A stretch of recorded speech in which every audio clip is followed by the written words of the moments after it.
be with you. And with your spirit. A reading from the Holy Gospel according to Luke. Glory to you, O Lord.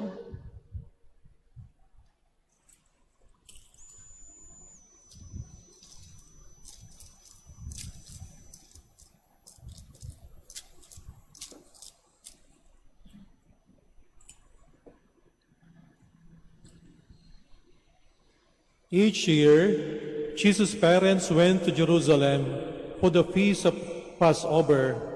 And when Jesus was 12 years old, they went up according to festival custom. After they had completed its days, as they were returning, the boy Jesus remained behind in Jerusalem. But his parents did not know it.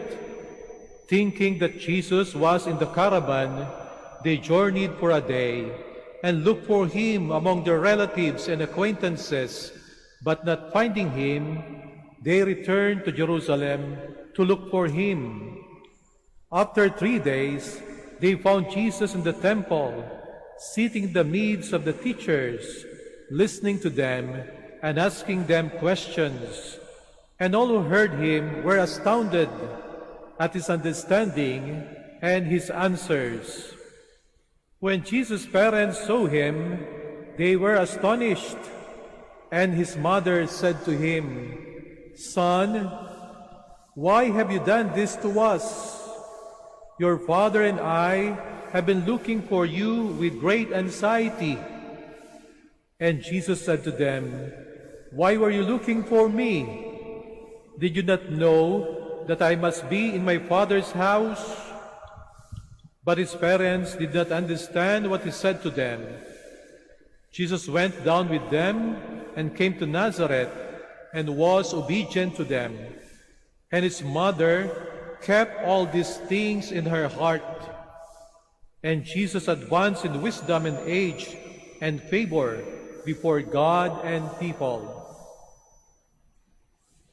My dear sisters and brothers, the Gospel of the Lord. Praise to you, Lord Jesus Christ. Please be seated.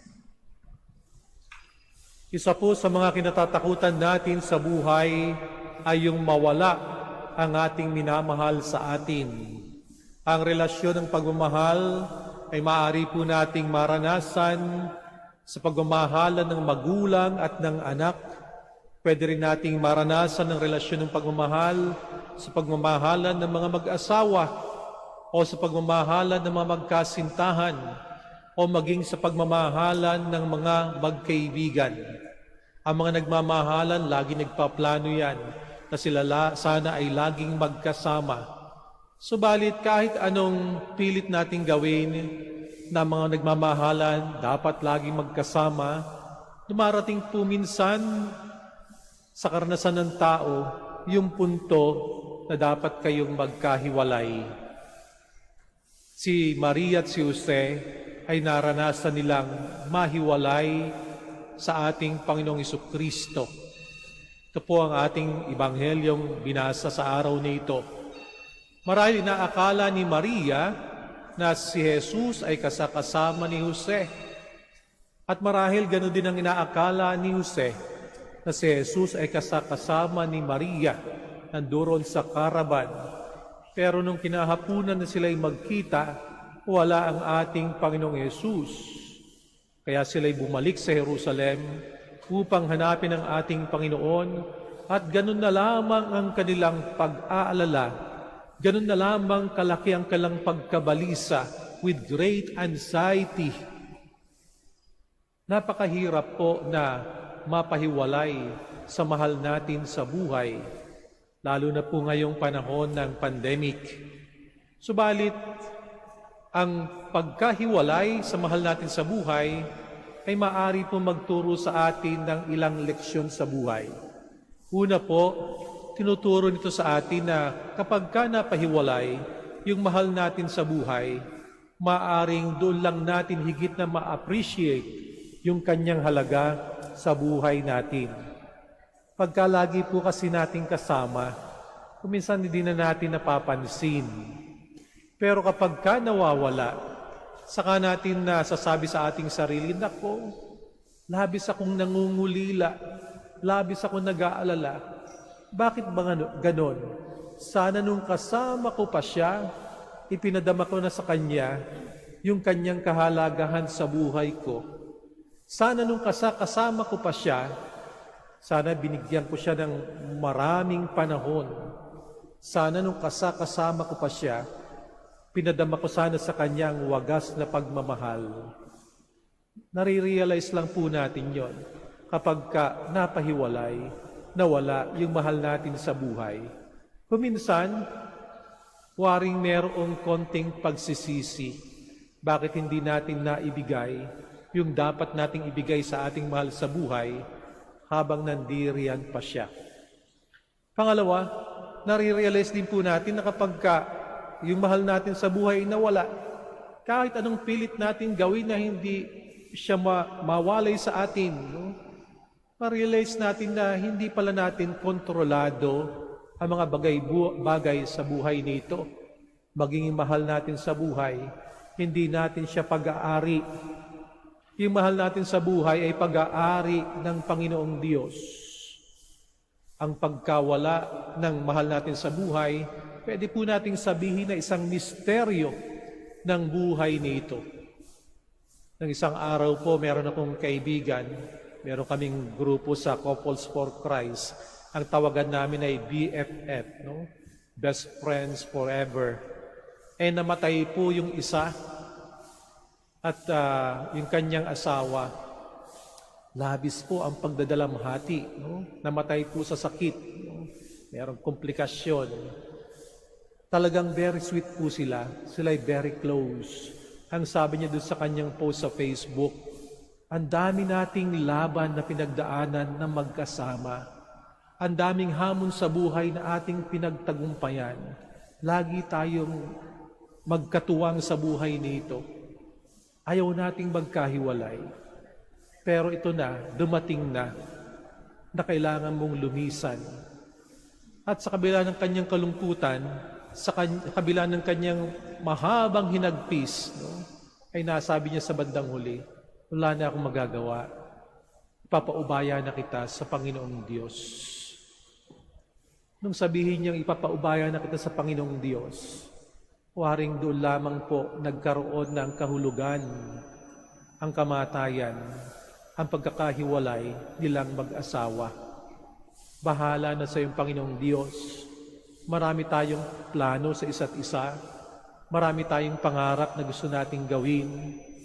Pero ang Panginoong Diyos marahil may plano rin para sa ating dalawa. Pinagkatiwala niya na sa bandang huli sa Panginoong Diyos. Wala tayong kontrol.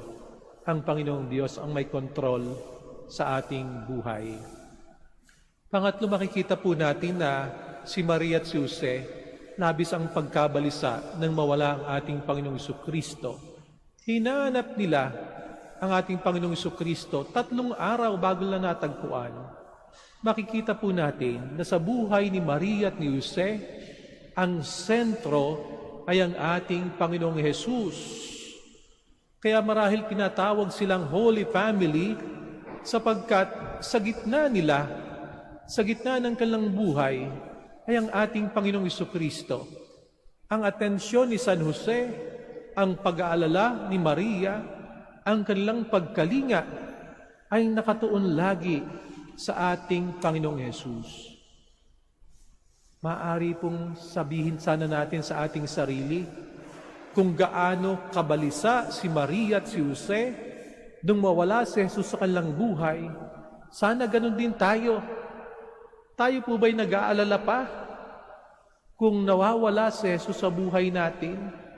Nababalisa po ba tayo kapag hindi tayo nakakapagdasal sa ating Panginoong Jesucristo?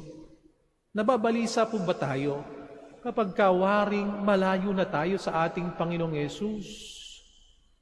Dapat po tayo marahil na mabalisa kapag hindi na natin nakikita si Jesus sa mukha ng mga mahihirap, lalo na sa mukha ng mga nangangailangan sa panahon na ito.